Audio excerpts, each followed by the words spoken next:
on Netflix, I caught Armageddon, and gotta tell you, better than people make it out to be. Probably better than you remember it. Better effects than you remember. Yeah, okay, volumetric smoke doesn't quite work out here. Some of the miniatures, not that great. Some of them great. There are some problems with the film. I'm running a little low on battery here. I'm going to try to keep this brief.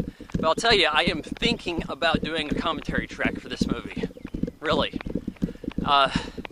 You got Bruce Willis has a Texas accent for half the movie. There's an asteroid coming. It's wiping out. It's actually hitting some stuff that's sending it to Earth. Shattered space shuttle. You know, New York City basically gets nuked. But they keep this under wraps from the world. My ass. You have... this is a movie looked at as where Michael Bay went bad. A lot of people say, okay, Eddie Griffin, Mark Curry, the tourists, these little stereotypes of, hey, New York City has ethnicities in it, a bit much. But you know, it's not the whole movie. There's other characters in the film. You know, the guys with Bruce Willis's crew, Harry Stamper, his oil rig firm, get recruited to teach the NASA guys how to drill into this asteroid to plant the nukes in it, and then they're like, no, we're gonna have to do this ourselves. I don't know about the whole oil drilling as an art. It's a science. If it's an art, is it an art or a science? That's what they say, though. You have an Owen Wilson sighting. This is before a lot of people even know who Owen Wilson is. But he has a lot of lines for a guy who gets killed off at the midway point. You know, he's talking about how Liv Tyler is growing up. She's a woman now. This kind of stuff. It's a beautiful thing. Like, but you know, it's enjoyable. I do think that some of the attempts at comedy don't work so great. These goofballs not taking the situation seriously. Can you get behind the training on that? I'm not so sure. I mean, if someone's going to act up and be out of place at NASA, it would be these blue-collar guys. But under this circumstance, probably not. You know, this isn't just some joyride. This isn't some bit they're supposed to be shooting for, like, Entertainment Tonight. Yeah, I think Ben Affleck's alright here. Really doesn't have a whole lot to work with. He's arrogant. You need to trust me, Harry. That's his character.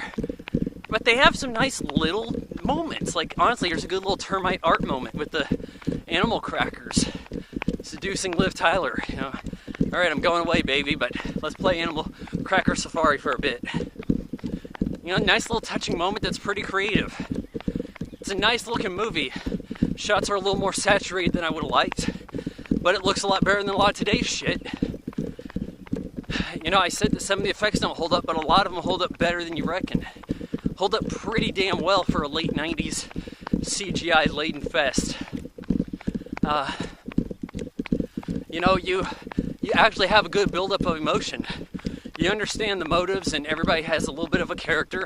Billy Bob Thornton, you know, Mission Control. You understand him. You understand how he's grounded, but he'd like to go up there if he could. How he's fighting for their side, even though the president and his men are going against their backs to try to just detonate on the crew up there, you know, as their last-ditch effort. But, you know, it's a tough situation. A lot of great establishing shots, just the kind of B-roll you see in this, of people gathering around, listening on the radio, watching on the TV, as they get news about the asteroid, how it's like 3 hours from destroying everything. People run into their bomb shelter, you know, the kids celebrating when everything goes right. There's a pretty damn emotional movie. Like, when this is on TV, I make sure to catch the ending of it. I really like the score.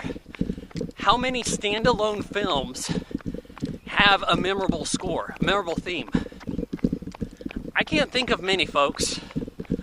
I mean, usually it's like, okay, we're going to do good with the music if we know this is going to be a thing. That's the way that usually goes. But there's not a lot of movies that haven't had a sequel, haven't had a reboot, probably aren't getting one, probably aren't getting a remake. Hope to God. And this is one of them. You know, of course, spoilers, Harry Stamper goes out there, saves Ben Affleck, who drew the short straw, and he was going to have to manually detonate the nuke. But Bruce Willis saves him, tells him to take care of his daughter. We get a lot of flashback shots right here as he's shooting the nuke off. And we understand that, you know, if you look back at Michael Bay's history in music videos, or hell, he even did a Playboy centerfold video for Carrie Kendall, I think 1990. It looks pretty damn amazing. Like, Playboy must have been like, holy shit, what do we got here? Because, I mean, this must have been like the high point in art in their softcore porn. But you have those kind of shots like this, you know, light flash framing, but done in camera, like where they have a, I guess they probably just turn a spotlight on an image real quick and just give it too much bloom. But this was his signature look for a time. You don't see it so much out of Bay anymore. You know, I think Bay has taken a step back in other places. It's sometime after Transformers for me that he's cooled off and trying to make Transformers a franchise that's probably more where things went bad. Armageddon, you know, try watching this for the first time and not having a laugh.